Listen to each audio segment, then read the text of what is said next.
Blanky time, Blanky time. It's almost time for Blanky time.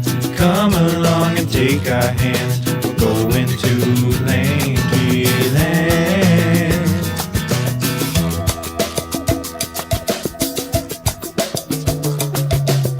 Are we doing Blanky today? Oh yeah, we're always doing Blanky. Give me. I'm gonna do one Blanky. Break me off a piece of that Blanky Kit Kat bar. Oh, right. Break me off a piece of that. I should have been able to see where you were going with Blanky time. Blanky time. Are you doing both legs?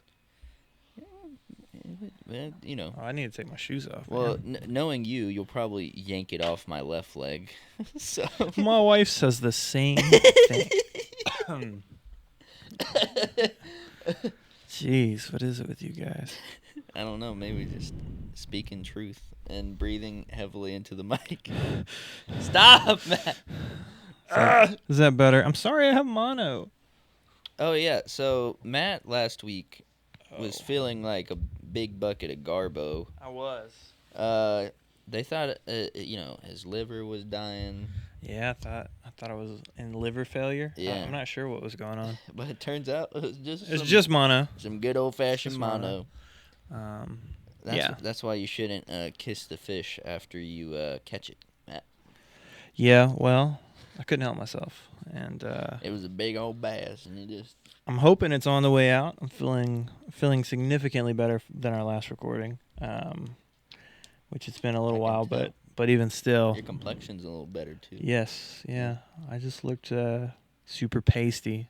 I'm usually really pasty, but especially pasty a couple of weeks ago. But yeah, man, I'm hoping it's on the way out. I'm feeling pretty good, but it was, it sucked. It sucked while it lasted. It was, it's not, the fatigue not for here, me. Not here for a long time. Here for a bad time. Here for a bad time? Yeah, not here for a long time, here for a bad time. I changed the lyrics. All right. I mean, I'm down. But anywho,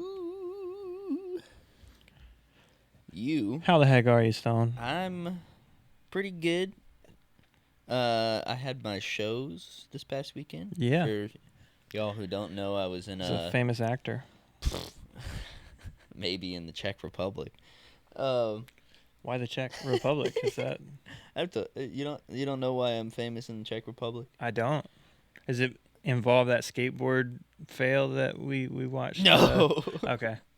So I okay. So to dig into the weeds a little bit more, I was on a TV show for tweens called Tween You and Me. The market audience was like from ages 8 to 12, right? Mm-hmm. And so basically it was a Christian comedy, quote unquote, comedy variety show, and there was new skits each week that we would do, and had sets and soundstage and everything, and probably a lot of bad acting. But basically these things aired on like TCT and TWC, all those different like major, Christian like antenna networks and other things like that. Yeah. Like the ones. And so I think they still play. The Garbo thing was like the dude who was our writer and director. He didn't get a lick of nothing from any of those organizations. Did you make money from this, or is this? I don't think so. Yeah, no. But they're still another child using actor. Just you're getting exploited. Yeah. But anyways, the reason I say the Czech Republic is because a part of the deal, it was like it would air in America, I think in some African countries, and like a major one was the Czech Republic, because for whatever reason there was some deal worked out where they were going to be able to air it there because they didn't have like a lot of kids shows. Right. Okay. So interesting. Wow. Yeah. You could have used that for your 2 truths and a lie, man. That was I kind of those. Just forgot I was on a semi-popular lame Christian TV show in the early 2000s. I don't even know if it was. Actually, you know what? I did have someone DM me like 3 months ago, and they were like, "Yo, is this Stone from Between You and Me?" Oh my god. I was like, So were you like a reoccurring cast member? Is that yeah. All the episodes are on. Okay, if you really want to go into where was this filmed? I'm curious. Do you know Morningstar? No, I don't think so. So, oh god, okay. Who's Morningstar? That sounds like a Lucifer name to me. Yeah, kind of.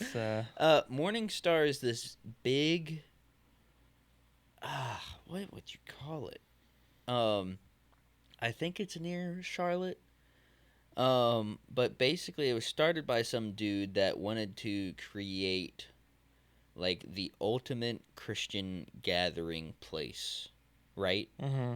So, the main, like, big auditorium place, had, like, a hotel that wrapped around, like, the stage area. So there was, like, rooms you could stay in and stuff.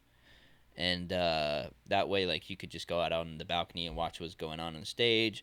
But yeah, they had a stage, and like they had like all sorts of like worship leaders and speakers and stuff come out. And we used to go pretty consistently because they would have like a New Year's Eve thing, where basically all day on New Year's Eve, there's like speakers and worship going on, and then you party until midnight, classic style. Classic Christian parties. Yeah, but they it was an interesting place because they had like candles set up. No, and, like, weird music and no, like past the front area, there was like where you could walk in, right, and there's like the stage and like the rooms and all that, and then like you could go right down this like big hallway, and there was there was like a mini town built inside. It was really cool. It was like kind of like a Disney World type set where it's like made to look like a town, kind of like how Lafayette Village is made to look like a friend, but it's inside. Right. Like shop fronts and like cobblestone streets. Interesting. And there's like different stores and stuff. Most of them didn't have anything in them. There was like one that was the most popular, and it was like the Christian bookstore type place where you can buy like frankincense stuff and books and like shafars if you want to. Right. Interesting. And then once you got past that place, it opened up into like a dingier auditorium, like more classic like lecture style. And then from there was like more places you could go. Like this place had like layers upon layers. Right. And there's also like, did they let you leave the commune on your own free will? Or yeah, like people would show up to it and stuff. So if I'm hearing you right, you were part of a potential cult for undisclosed amount of time. I don't think where they exploited you on TV, and you never made a dime from it, and now you're kind of popular in the Czech Republic. No, so the TV thing was a completely different organization. Oh, it wasn't Morningstar. So okay, it was at Morningstar. Right? Oh, okay. So, okay. So this place was so bizarre because they had, this main place I'm talking about that was interesting.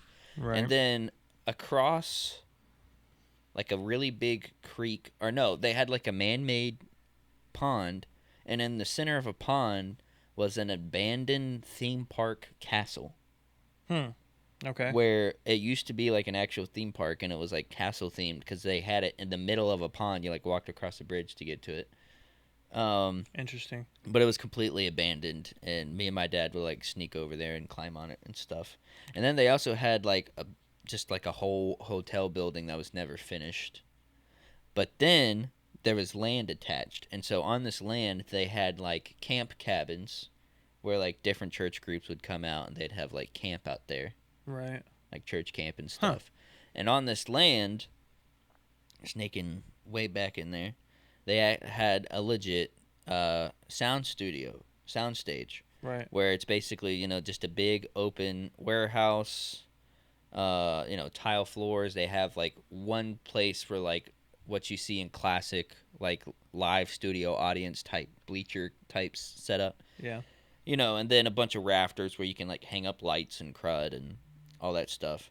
So the show was actually like professionally shot. Like we had like like the swoopy gimbal Right. Bronchiosaurus camera thingamabobs. And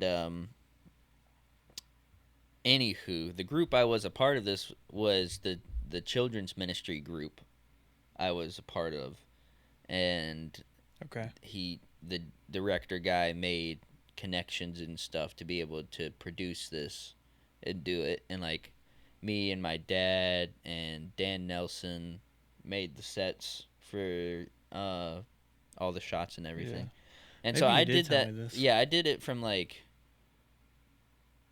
age 12 or 13 to age 15.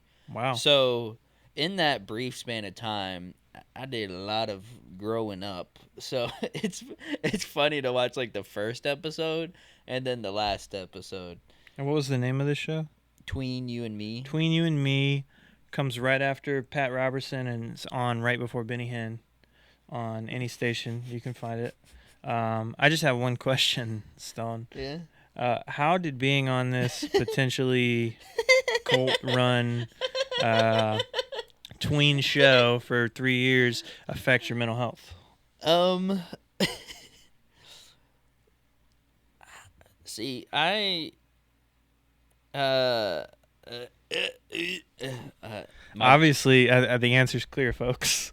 He's having a I mini mean, stroke. it definitely like, I don't know. I don't really experience like stress per se. But this was also at a time in my life where it was right before I went into like a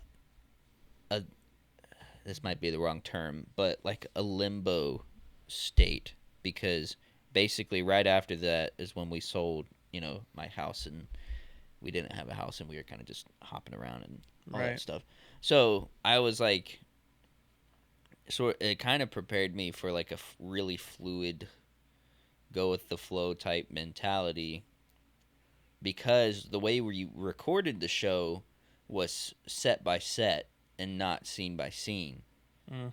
Because the show took place in a high school, right? And so we had different, sets for the different rooms, or we also had like a home set. Oh, and basically, depending on the scene, we would only set up, that set, right? So we might be doing 6 different skits, but we would film or shoot, because it's a TV show. Right. We would shoot the scenes from all those 6 different skits that were for that set, and then after that switch to the next set. So we were like hopping back and forth from like different characters and sets and all sorts of stuff. Interesting. Mental gymnastics. Wow. Yeah, I'm sure. Well, that'll come in handy today as we focus on drum roll. Do you want to give them the topic? Men's mental health. Men's mental health. It is Men's Mental Health Awareness Month, the month of June, It is. and yeah, should be Since interesting. we're both two white We're dudes. both white dudes, with minds. Yeah. Yeah. So it should be an interesting talk.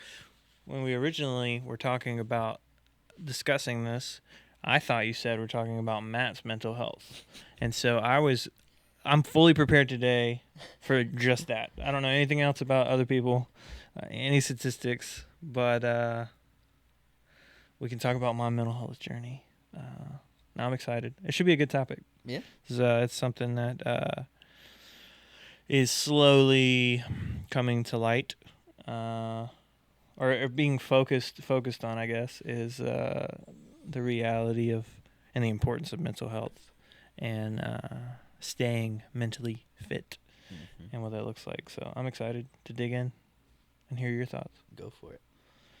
Well, I was gonna pass the ball to you. You always It's All right. I mean, I guess to talk about my mental health journey, I've told you about the duck and the sponge mentality, and I guess I can go through that because that's kind of how I start my baseline for like how I think about things.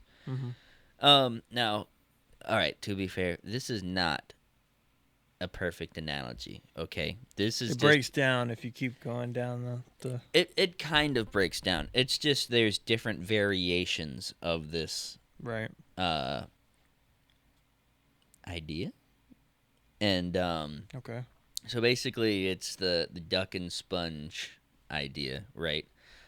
So there's two different types of people in the world. Now, this is, like I said, this isn't perfect. Okay, this is generalizing, right? And there can, be different variations of sponge to duck to sponge. Okay. And so sponge type people throughout their entire life, everything that's told to them, shown them, it gets soaked up and it becomes a part of them. And then at a certain point, the sponge either becomes full or it becomes mature, and it realizes it has all this nasty stuff inside of itself, and they try to wring it out, and they try to clean it. Well, this is also a good kind of gospel thing, because basically, if you try to do it by yourself and wring out all this crud, you're going to get a lot of it, but there's still going to be residue. Right. And that's where you need the Lord, the man upstairs, The the dawn dish soap, and he'll cover you in his dawn blood and cleanse your sponge. Hey, that blood works better than Dawn. Let me tell you. Better than dawn. Yeah. Anyway, so yeah, sponges. So basically, all those bad things, they can either be like negative things that your parents taught you or experiences that were traumatic to you, and because you're a sponge, they get soaked up and you don't even realize it necessarily that it's happening. Right. And it affects your life, and it can continue to affect your life unless you get help or you find the right help. And so then there's ducks, and I would quantify myself as like basically 95% duck. Okay. And so 5% sponge. yeah, because That's, everybody's a little spongy, but Of course. Yeah. some okay. people are just Interesting. 100% sponge. Yeah. So as a duck, throughout the duck's life, all these things, imagine a big dauber, turkey baster. Baster. Yeah, Right. imagine a big baster, and it's got all sorts of stuff in it. You got a baster of like bad stuff, good stuff, dramatic stuff, and it's squirting down on the duck. And then as soon as it hits the duck's back, just slides right off and lands in a big puddle behind him. Mm-hmm. Now, this also can be negative, because this means that You feel some nothing things- and you're a sociopath. kind of. Yeah. Okay. So it can also be a bad thing because it can be hard to be sympathetic and empathetic in certain ways.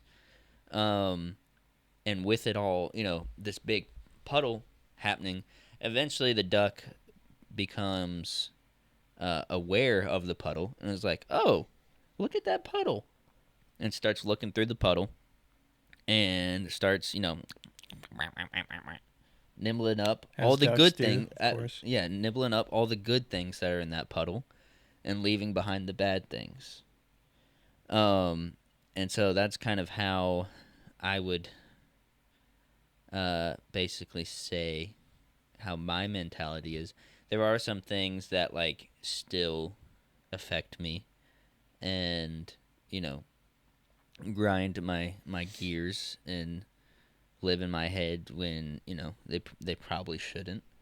Right. But for the most part, I've been able, and this also can be a thing when it comes to like construction versus deconstruction, like Christian ideas. Of course. Yeah. It's like I think a part of mental health is also I didn't even think about getting into this, but this is good. Is what I would call positive deconstruction and reconstruction. Mm-hmm. A lot of Christians tell you, well, you need to like construct or get deeper and blah blah blah blah blah. But even though you may be building good stuff, you might still be building on a foundation that is faulty. And so that's where the positive deconstruction comes in, is where you really take a look at what really is scripturally sound versus what was something that was somebody else's interpretation that you took as fact, right? Mm-hmm. So, like, here's an innocent example. The other night we watched Prince of Egypt. I love that movie. So good. Yeah, for my brother-in-law's birthday. And Was that Ben Affleck as Moses? Or was he Joseph? I think he was Joseph. yeah, he was Joseph. Yeah. He was the other one. Yeah. I am a miracle child. That one. It's terrible. It It was a great movie, though. What? Great movie. No, both of them are good. Yeah, they were both Prince of good. Egypt's quality is better I think so. because it had more funding. This was good. Anywho, Sarah has been my wifis has been what The way he said that. wifis Oh, with his... my wife. She's been listening to the Bible Project stuff, which you should check them out. Check him out. But you know, the thing she's been listening to recently is they've been basically talking a lot about how the Bible is this huge hyperlinked work of art, essentially. And so the way it's hyperlinked is like by using very specific words to call back to, you know, Old Testament stuff or vice versa, you know, in a way of like prophecy. And so it was the scene in Prince of Egypt where he's chasing the little goat and it runs off, and then he goes to the Val Kilmer God bush. Right. And you know, starts talking, and she's like, see, it's like someone goes up in a high place to talk to a tree. Yeah. And her little brother goes, it's not in a high place, it's in a cave. And I was like, well, that's in the movie. I was like, in the Bible, it's not like that. Right. And he goes, oh. And that's kind of like something to him, because when he imagined that, it's always been that scene. Right, yeah. Oh, yeah. And I assume for like a lot of kids, and that's can be an innocent thing. Right. But so you're telling me there weren't rock monsters when Noah built his ark? What's going on, guys? which those were pretty cool. I feel like that. I mean, you know, that's a tangent I'm not going to get in. But there is potential biblical evidence for, you know, Rock monsters? well, giants, you know, mighty men of old that But made out of rocks. I mean, we don't know.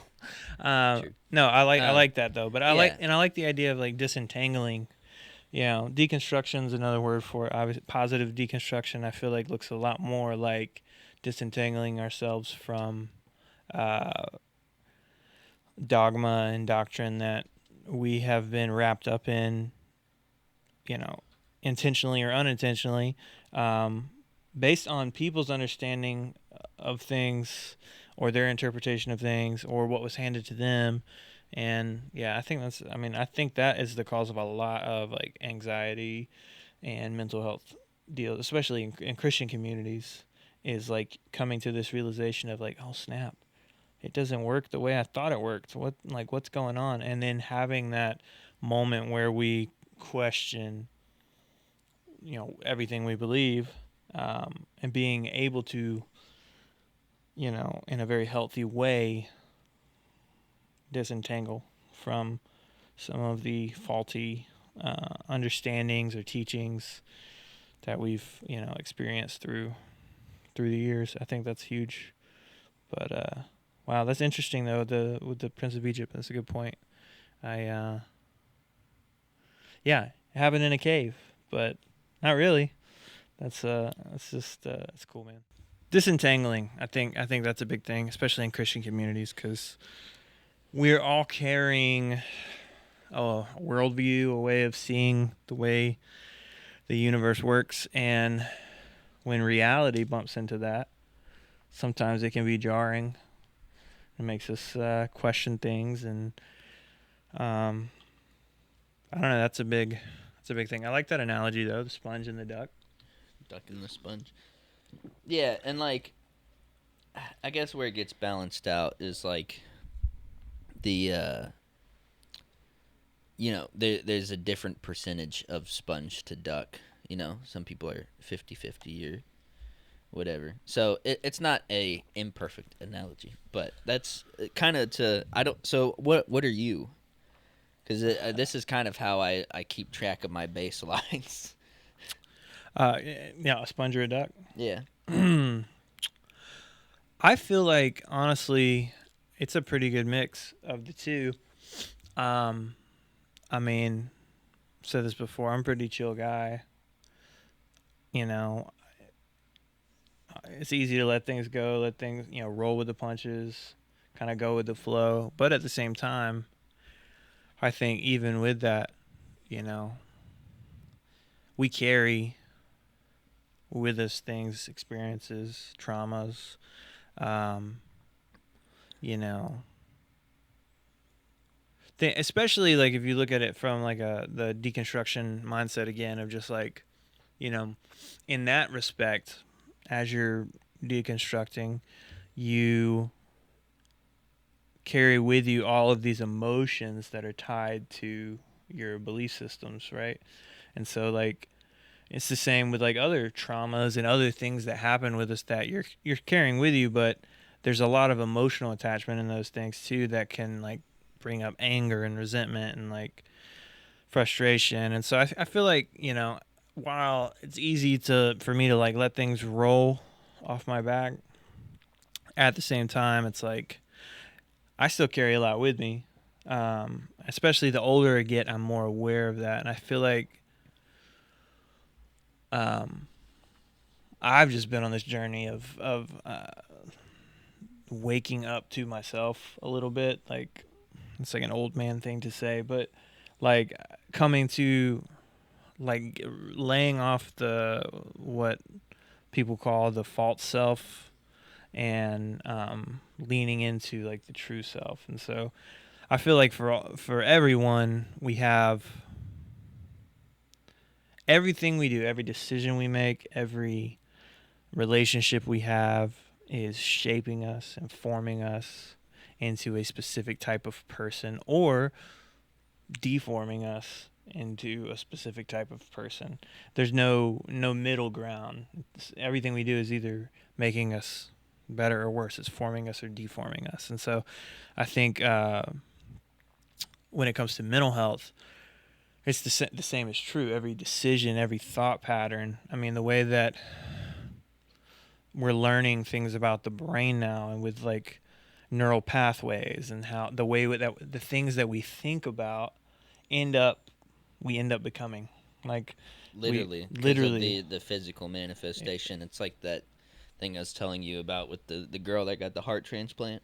right? Yeah, you were telling me. Yeah. How basically there's some science now that backs up how like memories are stored within your body, not just in your brain, but like in your heart, or even that quote unquote gut feeling. Yeah. There's some more validity to that. Yeah, and I think that's something that definitely been true in my own life, where like when you're young and you don't know any better and you develop certain types of living and being in the world and habits and whatever, like it's fairly easy to change at that point, because our brains have a lot of neuroplasticity, especially when we're younger. It's easy to mold them and shape them and stop and start new ways of thinking. But the more we live into those like thought patterns, the harder it is to actually have freedom from them, because they dig literal ruts, trenches like through our brain these neural pathways, and that our brain is always going to take the path of least resistance, right? So like the more we think, you know, self-destructive thoughts, well, the next time that's on the table, our brain is going to take that path because there's already a road driven, there's already a trench dug out. And so when we're trying to form and develop new habits, it's so much harder, especially when we get into our 30s and our 40s and our 50s, and what has, you know, might have been easy to change early on in our 20s or teens is virtually impossible because our brains are just this mess because of the things that we've allowed, like not even knowing it. Think about our phones, man. Like first thing we do in the morning is reach for it. Who texted me, who emailed me, like let me do it. Like that didn't happen overnight. That happened one choice, one decision. You know, one morning we decided to pick it up, and then now without even thinking about it, our bodies, that's the first thing we do.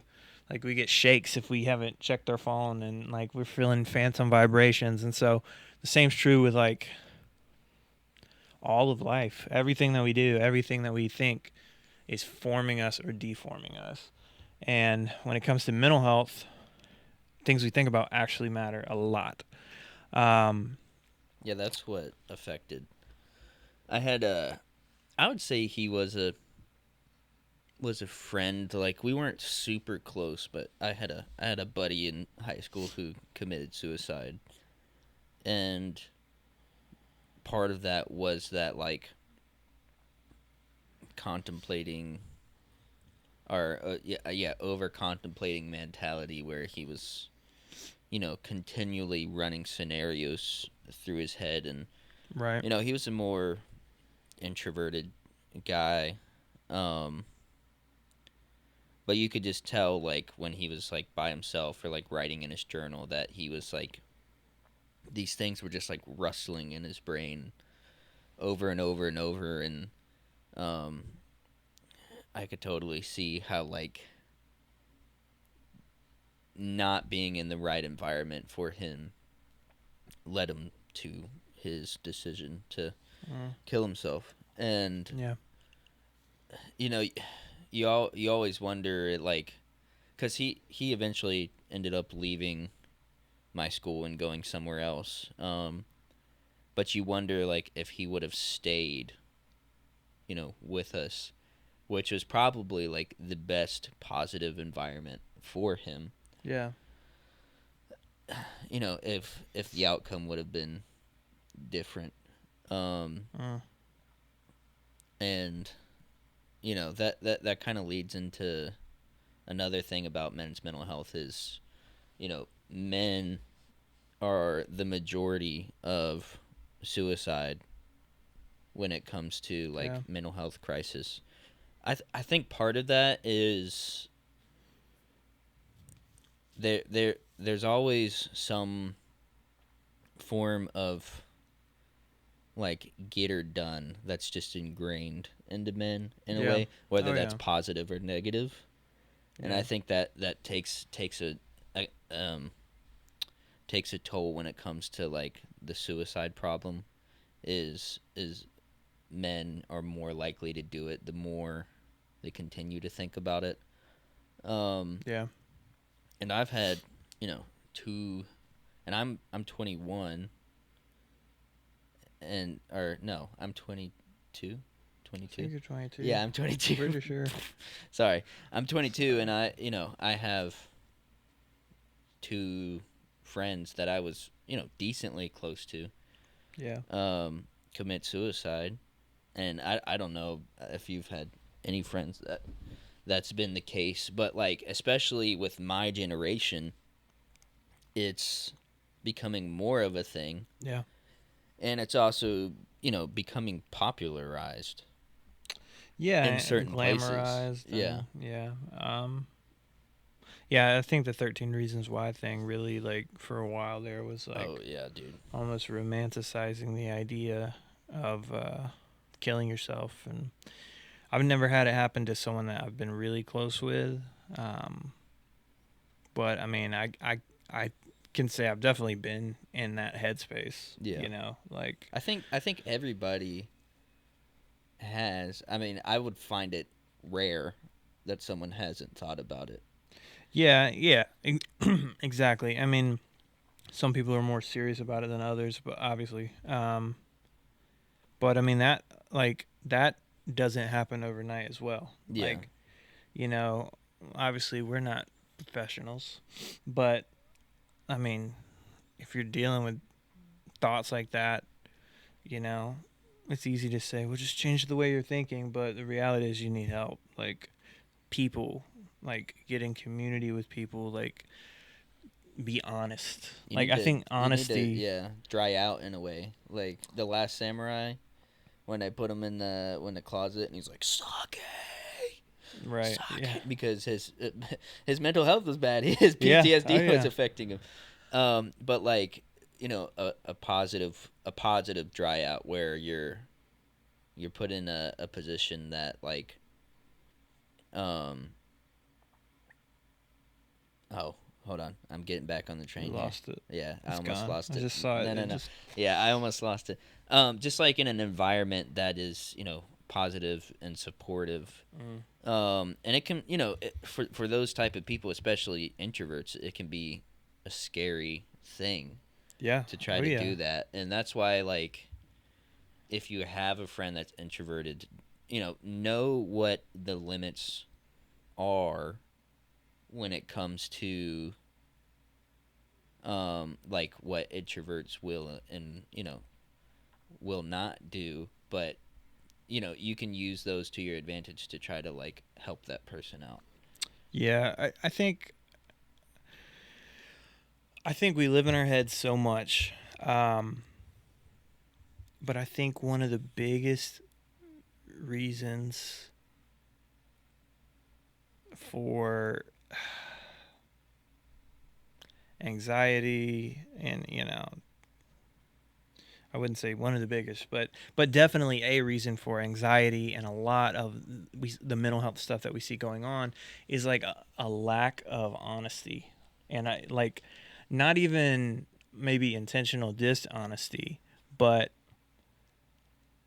for us to live into a false version of ourselves and not only not be honest with us, like ourselves, about what the reality is, but with other people, like even over little things. Like, yeah, I know you don't have a problem with this. Like, you're very, your candor is great, and I appreciate it all. I wish I was more like that, but I don't know if it was my upbringing or like something that happened to me as a kid or It's a whatever, but southern like, thing. I was raised in the South, but there's always this, people pleasing, like, need to, like, you don't want to let anyone down, and that can lead to like slight dishonesty and manipulation, and like, oh no, everything's fine, this is what's, instead of just being like, nah man, I need help, like this is the reality, what's going on in my life. And like, for someone that's in a bad headspace, like, it gets even that much harder to be real, not just with yourself, but with someone you actually trust. And the problem is, it's hard to trust people. We live in like a digital age where everyone's got, 1,000 followers on Instagram, and no one really actually knows us. There's no, like, we couldn't even count on one hand like how many people know like us for real, like the ins and outs, the bad, the ugly, like, and we don't trust people enough to just be like, yo, I need help with this, or like, this is what's going on.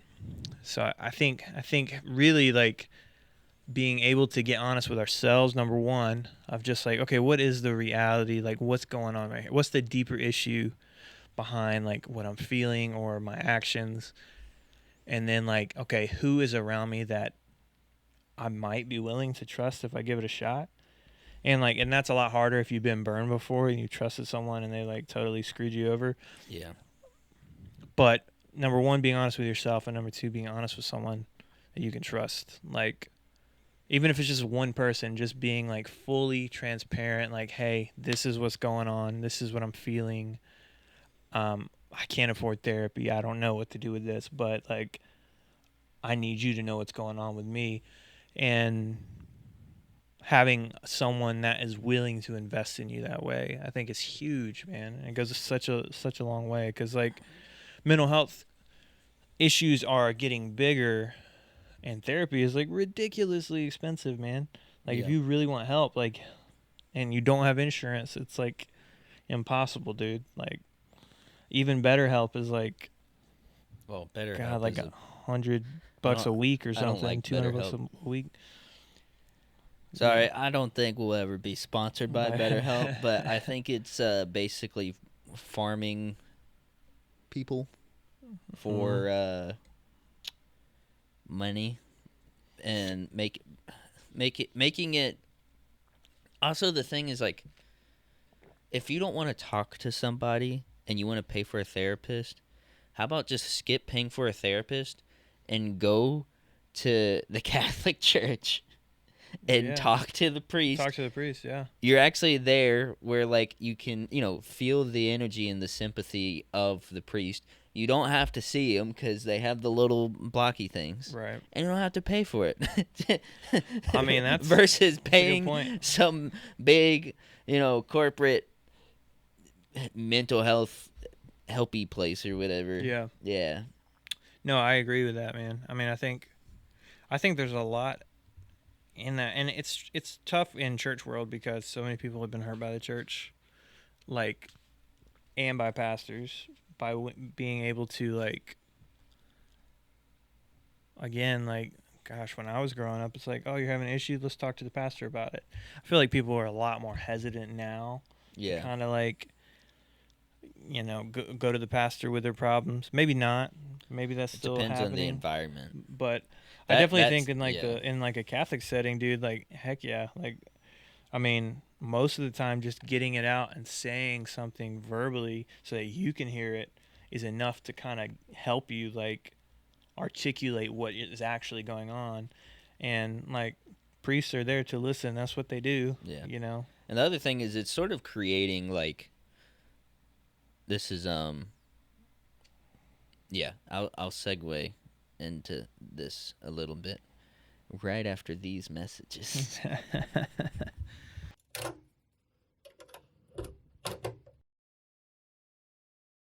Today's episode is brought to you by Oaknut Workshop. I am the owner and founder of Oaknut Workshop. I am a maker, a craftsman of all things, basically. So if you need custom work out of wood, metal, or leather, blacksmithing, metal fab, carpentry, all that jazz, you can find me at oaknutworkshop.com.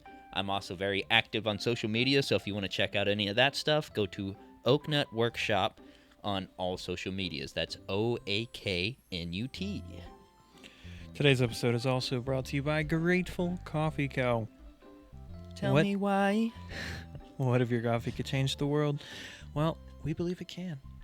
We source some of the best coffees in the world. We roast them in small batches. We deliver them directly to consumer within days, and we use all the money to do good in Guatemala. We partner with nonprofits who are devoted to doing good, building communities, and changing the world. So your cup of coffee can change the world. You can find out more on our website, grateful.coffee.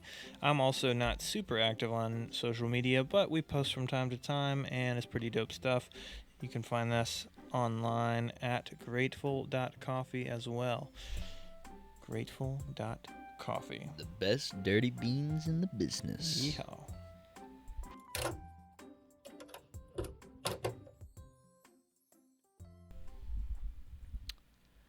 All right, so you were talking about getting in a positive area or space or therapy of some kind to help you out, or talking to somebody. We were talking about I think just confessional, confession. as they Yeah, say. be honest, man. Confess to yourself, but And, yeah. confess to other people. So the thing I was gonna say is confessional is kind of setting up an environment that mimics the natural environment when it comes to talking about things and expressing your feelings and all that. In nature, doing an activity of some kind, because I don't know about you, but in my experience and what I've seen in the history of the world, when men are together doing work, I can't say for women because I'm not a woman. This might also apply. But specifically for men, when you're out in an environment working, overcoming something, it naturally leads and sets up an environment for vulnerability. Right. And also, like, a lot of times if you're working and talking, you're not really looking at each other in the eyes, but you're feeling one another. You're becoming connected in that. That sounded bad. I wasn't gonna say anything. But it's to each his own. Well, maybe you are. Feel whatever you want. It's all right. You're becoming you're becoming connected to the person you're doing these different outdoor activities with, right, which leads to like really awesome vulnerable movements like that are moments. I meant to say moments. Vulnerable moments. Yeah. And that's why like a lot of men's ministry or men's mental health stuff is set up like in extreme environments like survival camp or like doing motocross or that breaks down some of the walls that we put around us. And because at the end of the day, like when you're doing that, it sort of levels the playing field to a certain extent, or it heavily exposes your weaknesses. Right. And it also can show you, like, if somebody's there in that group, which more than likely is the case, is better than you. Yeah. Gives them an opportunity to step up and help you out and teach you and be a good shepherd. So I think, like, a big thing for men's mental health, is just getting out and doing something physical. Yeah. Like, that's, like, a big thing, like, especially for people with ADHD, is a lot of times you get them in an environment like that, they don't need their meds or anything. Right. Like at my school, my former high school that I graduated from, it's a middle and high school, and it's an all boys school, and it really focuses on creating an environment that is going to help enrich and grow leaders and help the male psyche out, basically. And for the first week of school, if you're new there's what's called Crucible Camp, which is basically just kind of like a summer camp type thing where you get together and you do like team building exercises and hang out and all that jazz. Where was I going with that? I had something. You did have it. Oh, talking about ADHD. Yeah, ADHD. For whatever reason, my former high school that I graduated from, how do you say that? How do you say that in Alma mater? Alma mater? Is that college only? What's an alma mater? It's like your school you went to? School that you went to. Yeah, so my alma attracts a lot of like kids that either got kicked out of school, have ADHD, have borderline autism, or were homeschooled, which sometimes basically gives you borderline autism. And like there'd be nights where there's like 15 kids lined up all for drugs, and we would like like ADHD drugs and stuff, and me and my dad would be like, people all over the world, join hands, let's start a drug train, because all these kids are like popping pills, but like the founder CEO guy would like encourage and tell parents like we would prefer them not be on medication. Right.